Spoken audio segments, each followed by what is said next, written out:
All right, welcome to Energizing EAM. Once again, we're broadcasting from InforEAM 2019. As you can tell by the back right there, we've got live from InforEAM, and we're all on this wonderful, comfortable couch.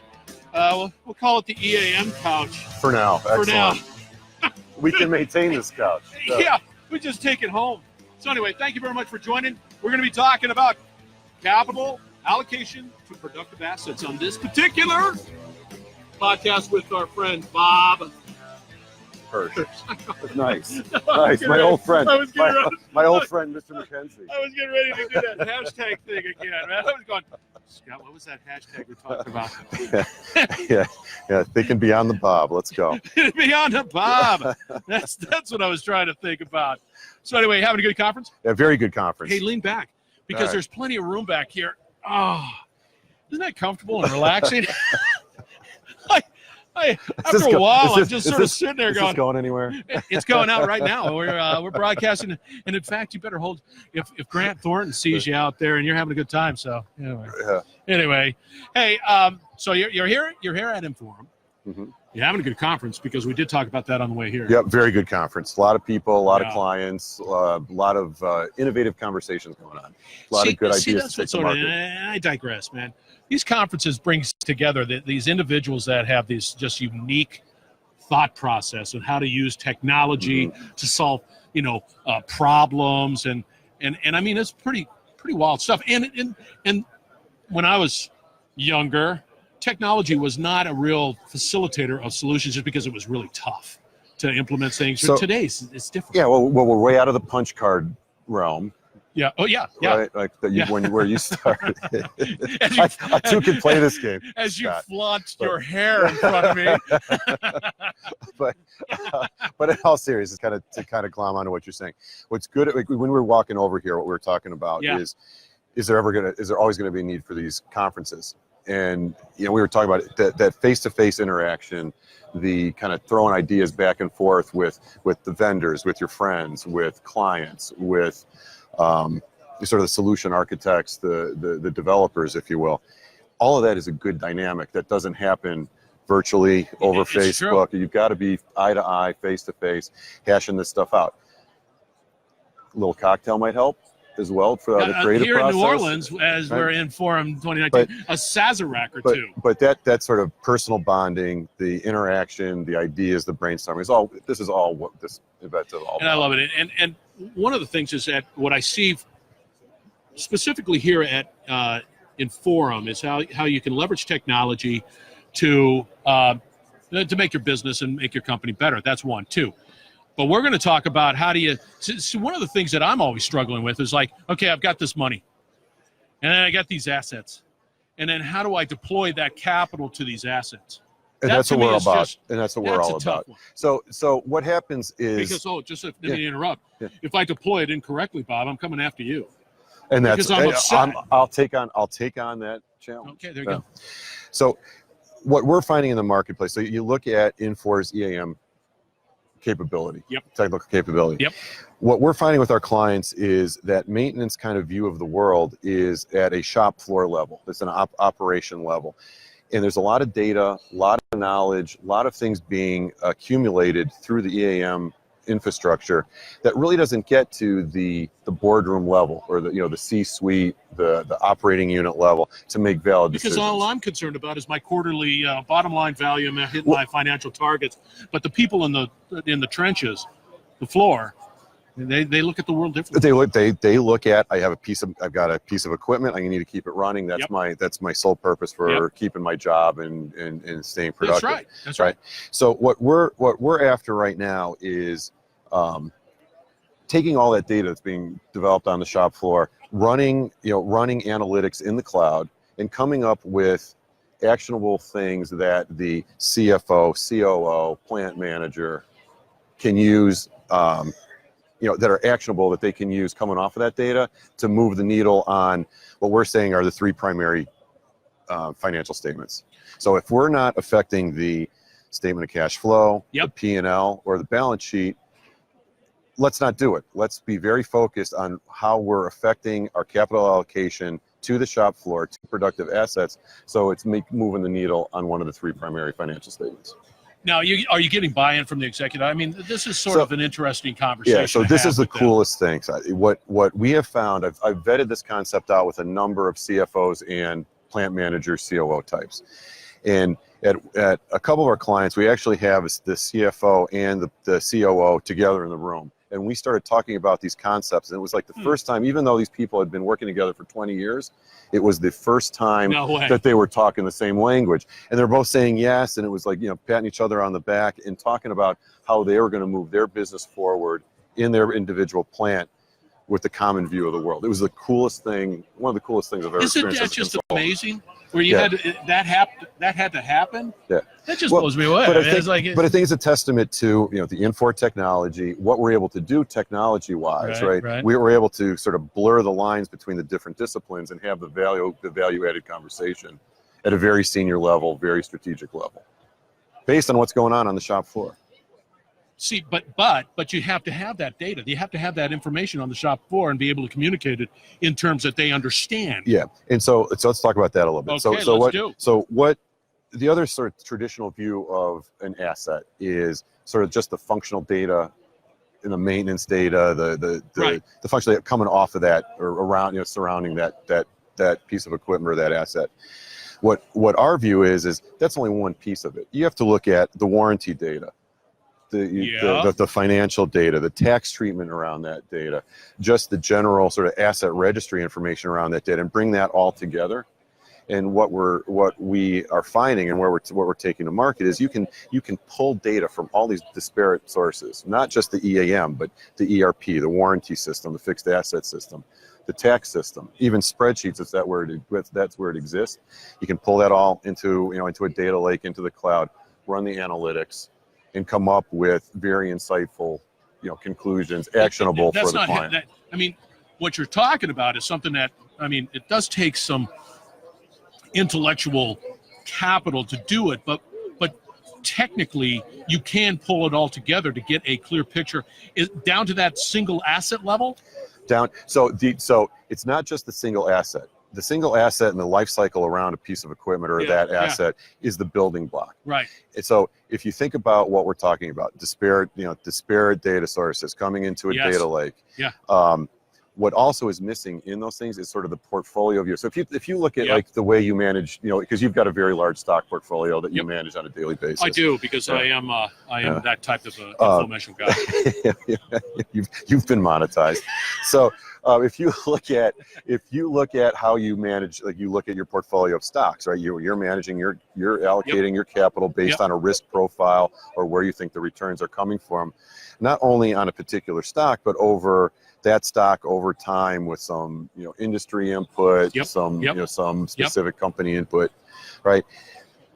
We're trying to get our clients to look at their productive assets the same way. It's not just buying a machine tool that you put in a process. It's you've got a line, you might use that machine tool in multiple lines, and let's look at all those dimensions. And oh, by the way, there's a time allocation or time dimension to this that tends to be left out. Right. Yeah. And if you pull that all together and can show that portfolio view, how allocating capital either to buy a piece of equipment or spend it on a maintenance budget or whatever those levers are for a particular client, you can precisely move the needle on how it's going to affect back to the three primary financial statements. See, in the old days when I had hair, as you flaunt yours. Yeah. In the old days, you know what this humidity does to my hair? It's out of control there, Bob. And so the old days, you couldn't have that luxury of being able to pull that or be creative enough to be able to pull that data together. It was either a real manual process, and it always fell apart, quite frankly. Yep. And to be able to have that ability to be able to put it in the cloud and have that. Yeah. That's amazing. Yeah, and what you find is, and you were kind of alluding to this, like you've got all these data sources, right? None of them are consistent, none of them are clean. But what the technology allows you to do these days is get that in a data lake, understand where the holes are, react to those holes, or fill them, or ignore them, or extrapolate that information. Data lake. I like that. Again, to make the right business decisions, right? So you kind of it's the art of knowing the unknown and being able to react. Like you never have perfect information. So yeah, I like the term data lake. it's a good metaphor.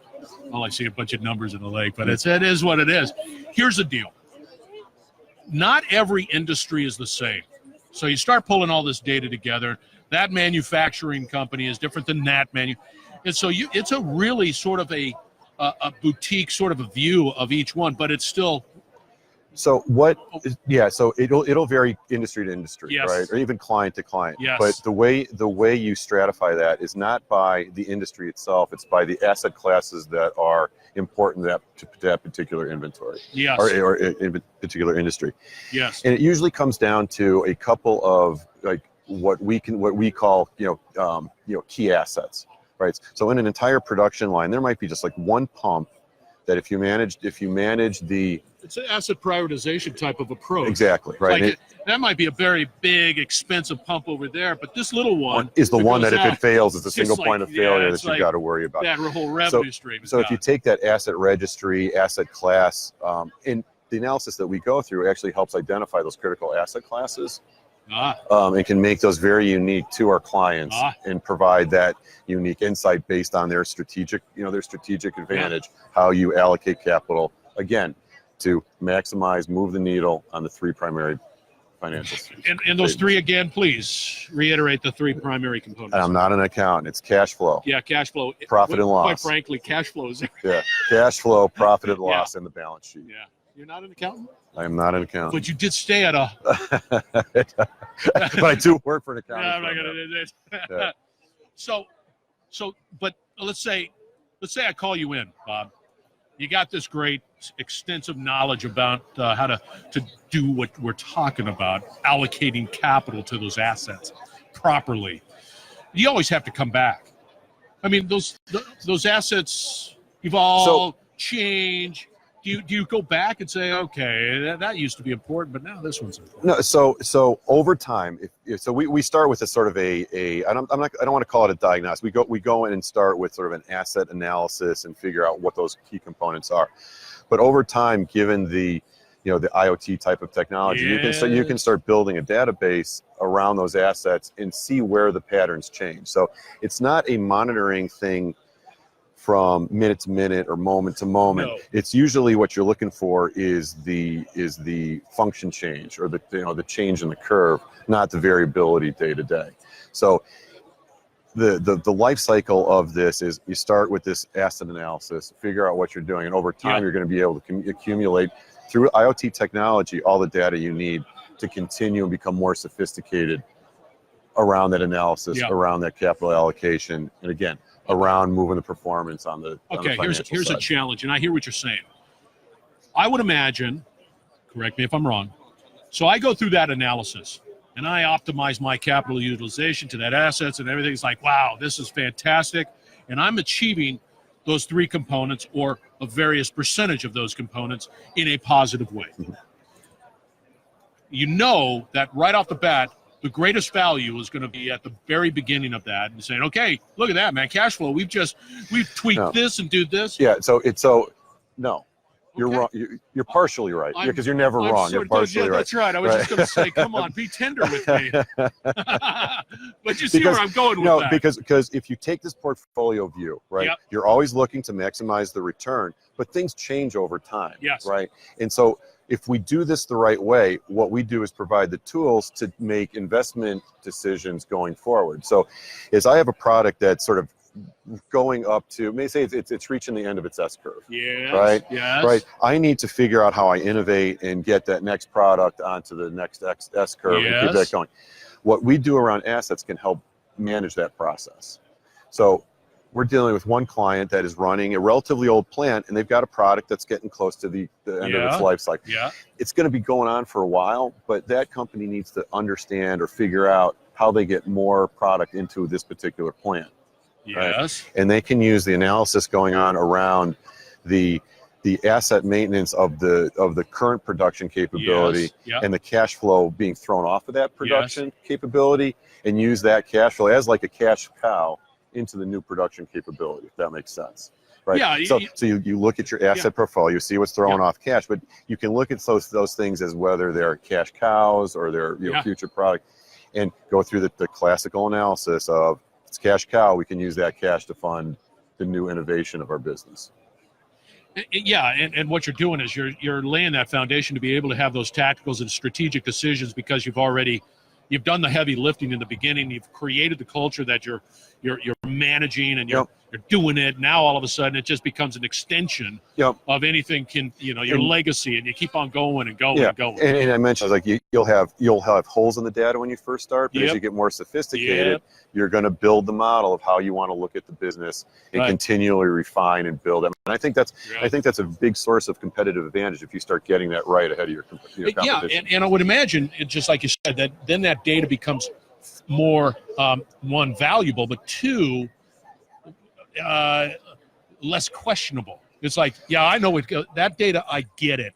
Before I didn't, because it was just made up of a bunch of bad stuff. Yeah, now it's good. But think about the things we struggle with every day in the current environment, right?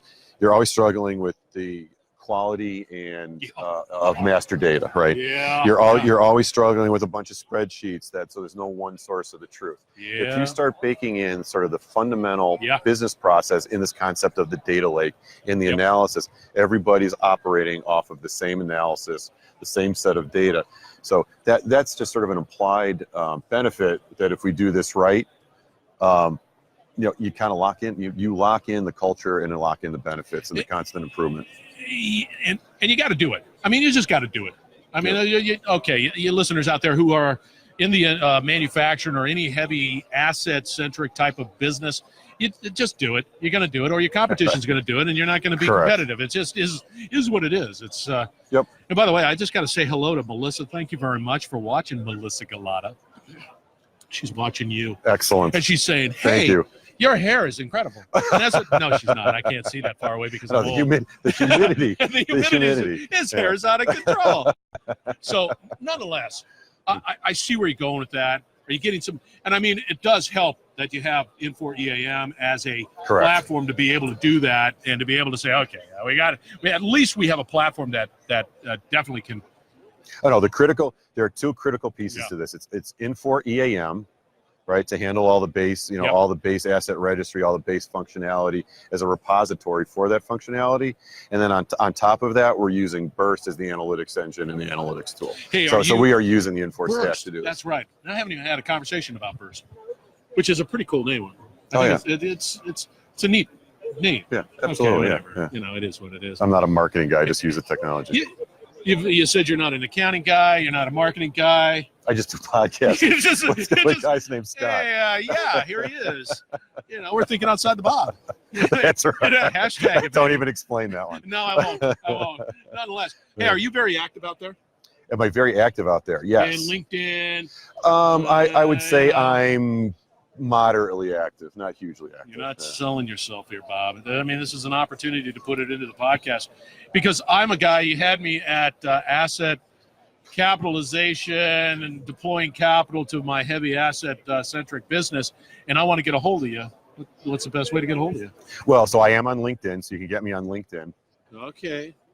So I'm active that way. Yeah, okay, I got you. And I don't know how else. You have all my contact information. It'll all be out there on the show notes. Yeah. Energizing EAM show notes. It'll all be out there. Heck yeah. What's your favorite football team? Notre Dame Fighting Irish, baby. We already had this. I fed you that conversation. Yeah. It's a good team. I mean, let's put it this way: if they're not excelling in college football, it's not good for the business of NCAA football. I would agree. As much as everyone either loves or hates you, that's a true statement. It's so true. So. And I'm struggling, and I'm not, I don't have a real opinion about Michigan, but they're not doing well at all, and it bothers me. They're a regional program. Are they regional? So that'll probably give me some comment. Right. Somebody's going to say, regional. What the? Oh, yeah. Thank you very much. Thank you, Scott. Appreciate it. It's not my opinion. It's Bob. So Bob on LinkedIn. He's with Grant Thornton. And we're just broadcasting with Energizing EAM live from InforEAM 2019. We're having a great time. Bob, thank you very much. You were awesome. Thank you. Appreciate it. And continue to stay with Energizing EAM, because we're going to have some great conversations like the one here with Bob. and his flowing hair. The humidity's bothering me. Cheers. Take care. Yeah.